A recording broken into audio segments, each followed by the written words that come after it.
The planet Xylos was a symphony of blues and greens, a swirling canvas of liquid life under a binary sun. 90% ocean, its dominant species, the Zorgonians, had evolved into a strictly regimented, militaristic society. Imagine aquatic, centaurs, but instead of horses, think colossal bioluminescent anglerfish. Their cities weren't built, but grown intricate coral structures pulsating with filtered seawater, powered by geothermal vents deep beneath the ocean floor. Buildings rose organically from the seabed, interconnected by shimmering translucent tubes through which the Zorgonians propelled themselves with powerful tail fins. Every aspect of Zorgonian life was dictated by the Great Current, a complex algorithm dictating social standing, career paths, and even mating rituals. Deviations were frowned upon, heavily. And into this world of rigid order arrived Dr. Aris Thorne. Technically, he'd been assigned. More accurately, he'd been banished by the Terran Federation after one too many unconventional research projects. Xylos was his penance, a watery exile among beings who considered punctuality a sacred virtue and sarcasm a declaration of war. His mission, according to the Federation, observe, learn, and for the love of entropy, don't interfere. Yeah, right. The Zorgonian Central Command, a massive bioluminescent structure resembling a colossal jellyfish, was where Thorne first encountered the full force of Zorgonian bureaucracy. He was greeted, or rather, processed, by Commander Glarg, a particularly imposing Zorgonian whose bioluminescent patterns pulsed with barely concealed suspicion. "Human Thorne," Glarg boomed, his voice resonating through the filtered water. "You are here to assist in our understanding of interspecies relations. Your presence has been deemed acceptable by the Great Current." Thorne, dripping slightly from the mandatory decontamination bath, which smelled suspiciously of chlorine and old fish, offered a lopsided grin. "Acceptable? Well, I aim to be more than acceptable, Commander. I'm shooting for tolerable." Glarg's bioluminescent patterns flickered dangerously. Tolerable is sufficient. You will be provided with living quarters in Sector Gamma 7, Sublevel 4. Your research materials have been downloaded. Thorne suppressed a shudder at the thought of his research, mostly half-baked theories about cognitive dissonance in alien species and a frankly alarming number of papers on the socio-economic impact of intergalactic reality, TV, being subjected to Zorgonian scrutiny. Sector Gamma 7, Sublevel 4? Sounds cozy. The Zorgonians' technology was a bizarre mix of the incredibly advanced and the utterly baffling. They possessed weapons that could vaporize asteroids and personal grooming devices that analyzed the precise angle of one's dorsal fin. Their communication system involved emitting complex patterns of bioluminescence, which Thorne found mesmerizing, if a little seizure-inducing. Their greatest technological achievement, however, was the Dreamweaver, a device designed to extract strategic battle plans from the subconscious minds of sleeping warriors. Or at least that's what the Zorgonians thought it did. Thorne, being Thorne, suspected something far more interesting. The initial weeks were a masterclass in cultural clashes. Thorne's living quarters, for instance, were a single water-filled chamber with a nutrient paste dispenser and a mandatory kelp hammock. He immediately requested a modification for, furniture. Maybe a beanbag chair, or a slightly less algae-centric sleeping arrangement. The request was denied, citing Section 47, Paragraph 9, Subclause Omega. Inflatable relaxation devices are deemed frivolous and detrimental to martial preparedness. He tried explaining the concept of a rug once, using elaborate hand gestures to describe a soft terrestrial floor covering. The Zorgonian listening, a junior officer named Fleep, tilted his head, his bioluminescent spots blinking in confusion. Terrestrial floor covering? But why would you cover the hydro conduits? How would you clean it? Thorne sighed. You wouldn't clean it. That's the point. You ignore the dirt. Fleep recoiled slightly, his bioluminescence dimming. The concept of deliberately ignoring dirt was apparently deeply offensive to Zorgonian sensibilities. Cleanliness, after all, was next to, well, tactical superiority probably. Then there were the rituals. Every morning, the Zorgonians performed the current alignment ceremony, a synchronized swimming routine involving precisely timed bioluminescent pulses and the chanting of complex mathematical equations. Thorne, naturally, found this hilarious. During one particularly elaborate sequence, he couldn't help himself.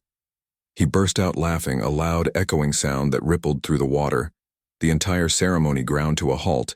Every bioluminescent eye turned towards him.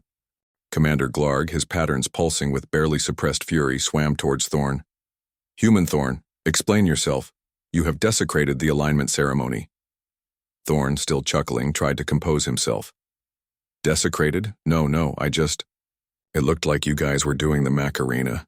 No offense." The silence that followed was thicker than the nutrient paste they served for breakfast. The Zorgonians, it turned out, had no concept of the Macarena, or irony, or apparently a sense of humor. The incidents continued.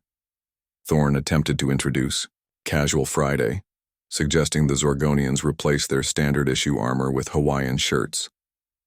He tried to explain the concept of Netflix and chill, badly, to a group of bewildered scientists studying interspecies mating rituals. He even attempted to teach a Zorgonian choir to sing sea shanties, with predictably disastrous results. Each transgression was met with increasing levels of Zorgonian bewilderment and disapproval.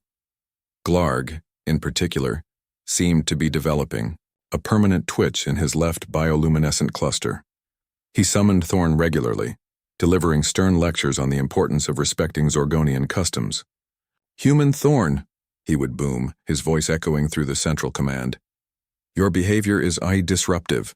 You must understand that Zorgonian society is built upon order, discipline, and the unwavering adherence to the great current." Thorne, leaning back in his algae-stained kelp hammock, would nod absently. Yeah, order, discipline, great current, got it. So about those Hawaiian shirts?" Glarg would then explode in a torrent of bioluminescent rage, leaving Thorne to contemplate the futility of interspecies communication and the surprising resilience of kelp. He started to suspect his mission wasn't about observing, learning, and not interfering. It was about driving the Zorgonians completely bonkers, and truth be told, he was enjoying every minute of it. The inevitable next assignment arrived in the form of the Dream Weaver. Glarg, looking particularly harried, escorted Thorne to a large pulsating chamber deep within the Zorgonian Science Directorate.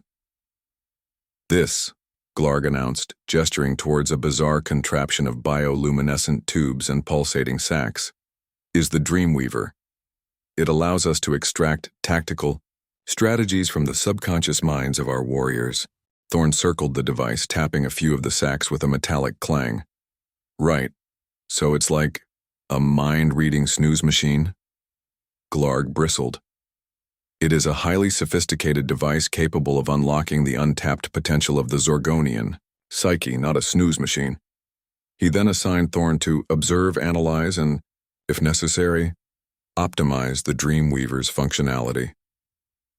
Left alone with the device, Thorne ran a diagnostic scan. The readouts were a mess of complex equations and indecipherable symbols. He poked and prodded, tracing wires and muttering to himself. After a few hours, he came to a rather underwhelming conclusion. The Dreamweaver wasn't a mind-reading device at all.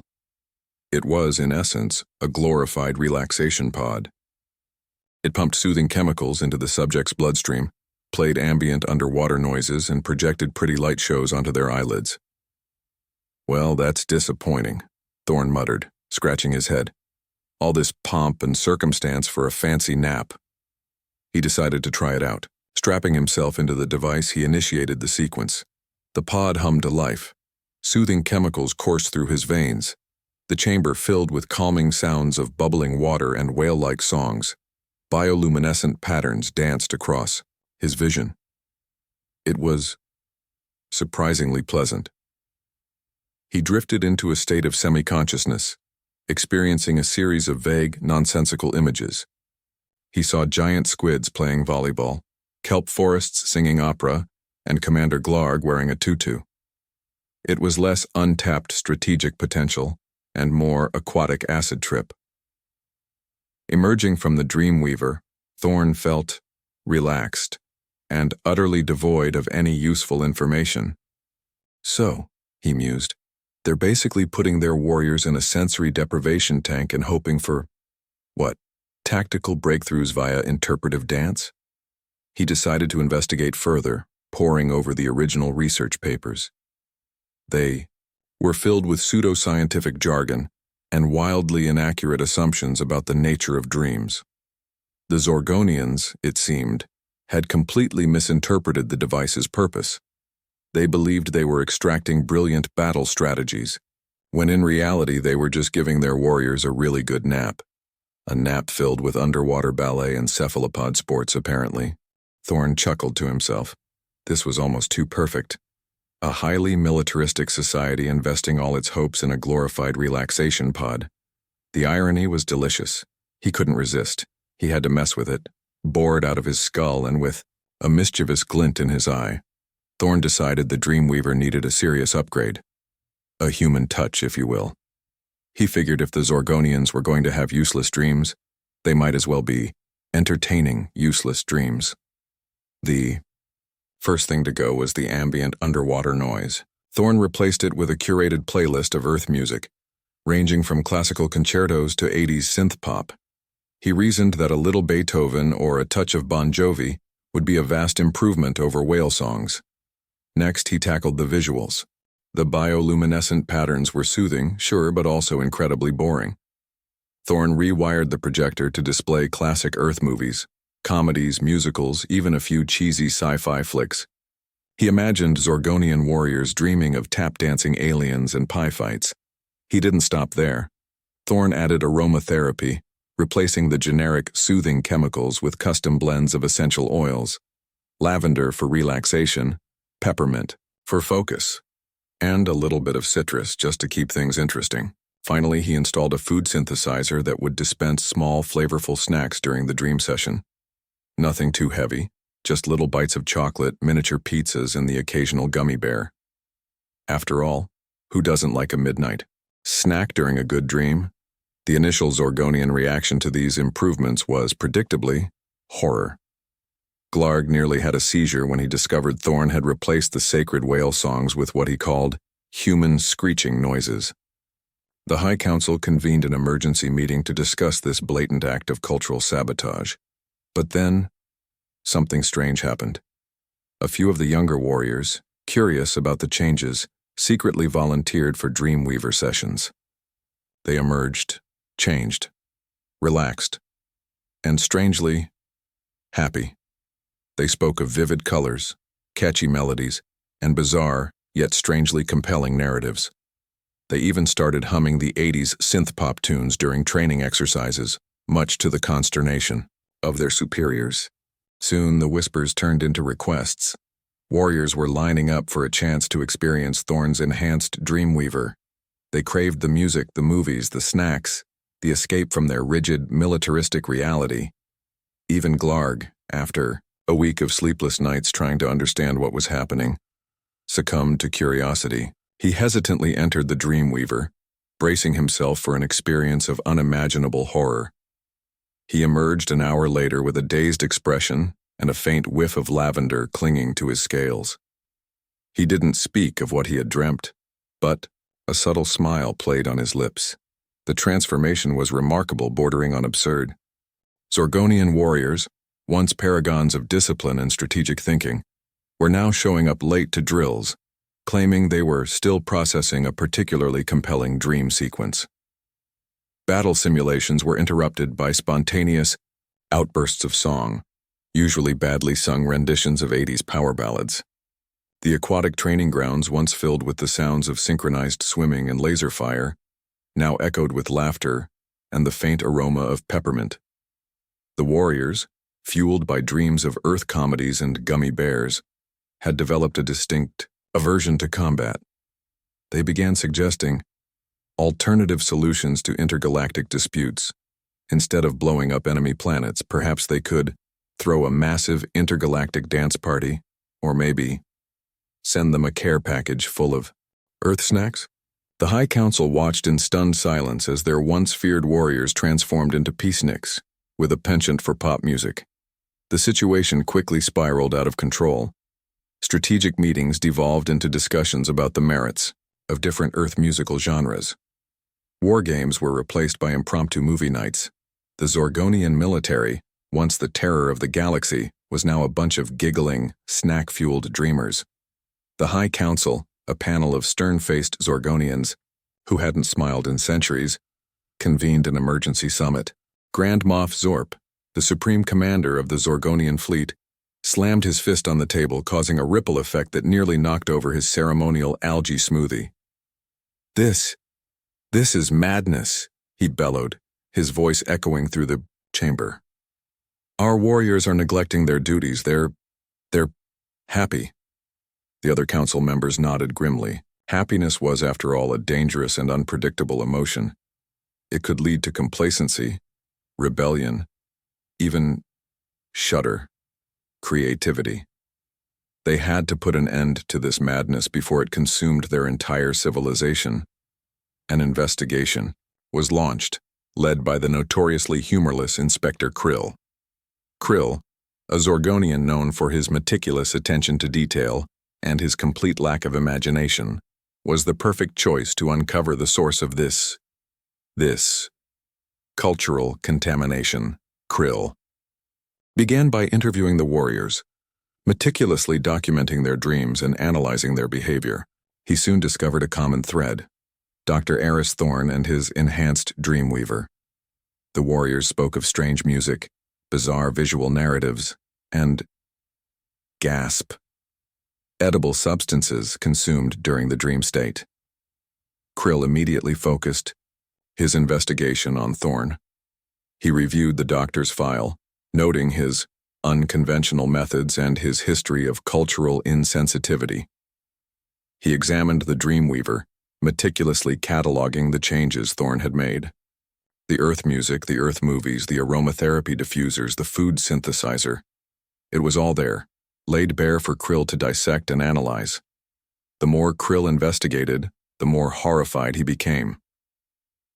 Thorne hadn't just tweaked the Dream Weaver.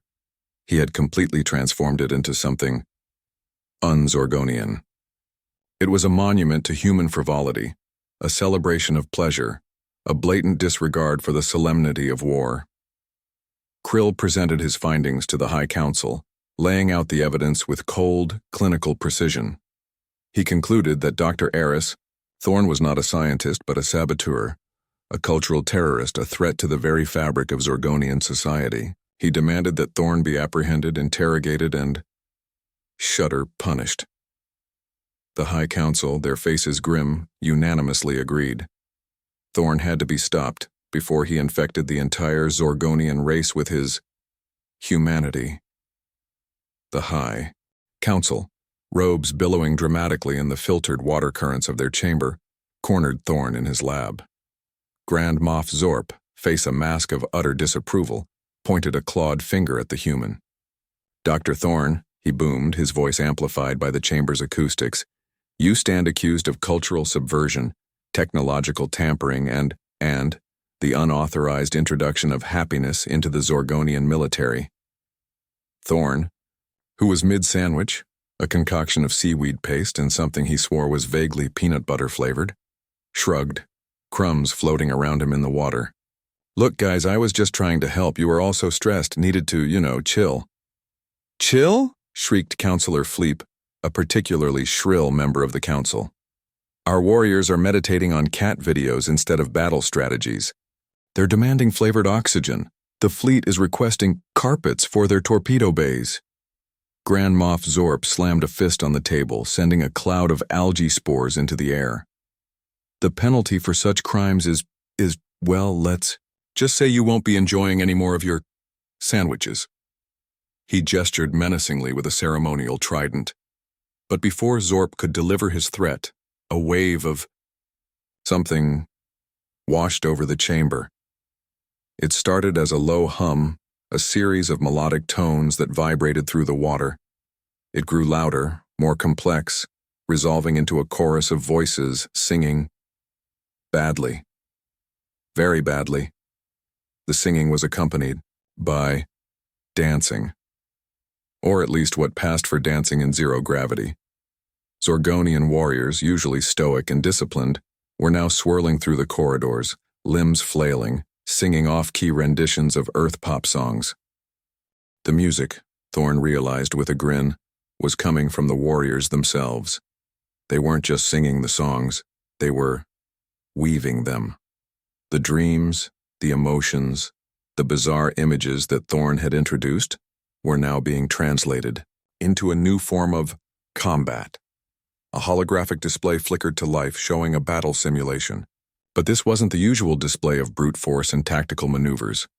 Instead of firing lasers, the Zorgonian ships were projecting images, illusions, dreams. One ship projected a giant image of a rubber duck, causing the enemy fleet to burst into uncontrollable laughter. Another projected the smell of freshly baked cookies, lulling the enemy into a state of blissful complacency. A third simply played a loop of the most irritating commercial jingle Thorne could find, driving the enemy commander to the brink of madness. The High Council watched, mouths agape, as the Zorgonian fleet, fueled by dreams and armed with absurdity, effortlessly disarmed and demoralized the enemy.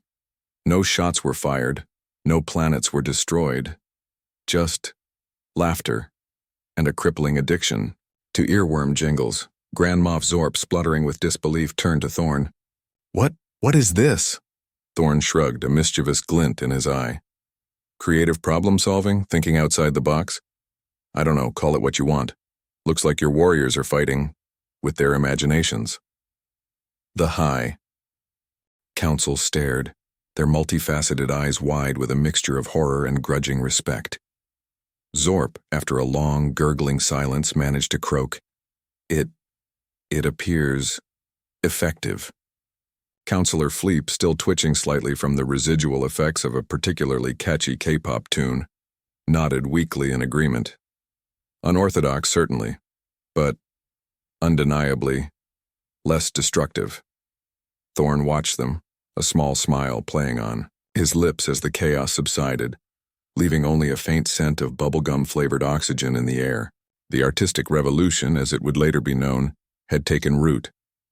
The warriors, emboldened by their newfound creativity, began incorporating dream-inspired strategies into every aspect of Zorgonian life, from diplomacy to waste management. The twist Thorne knew was still to come. He hadn't just tinkered with the Dreamweaver, he deliberately introduced a virus of whimsy into the Zorgonian system. He'd known somehow that their rigid structure needed a jolt, a splash of something irrational. "Dr. Thorne," Zorp said, his voice laced with reluctant respect, "while your methods are questionable, the results are undeniable. You have improved our war strategies." He paused, clearly struggling with the concept. "Perhaps a reward is in order?" Thorne chuckled, shaking his head. "Nah, I'm good. Just promise me you'll keep the carpets in the torpedo bays. They really tie the room together." He turned to leave but stopped at the doorway, turning back to face the council. "Oh, and one more thing," he said, his eyes twinkling. "The Dreamweaver? That wasn't some super advanced technology. Back on Earth, we call it a sensory deprivation tank. People use them to relax. I just added a karaoke machine and a scratch and sniff function." He winked, then vanished through the shimmering portal that would take him off-world. He left behind a planet teetering on the edge of cultural collapse, or perhaps a new era of artistic warfare. The official report filed by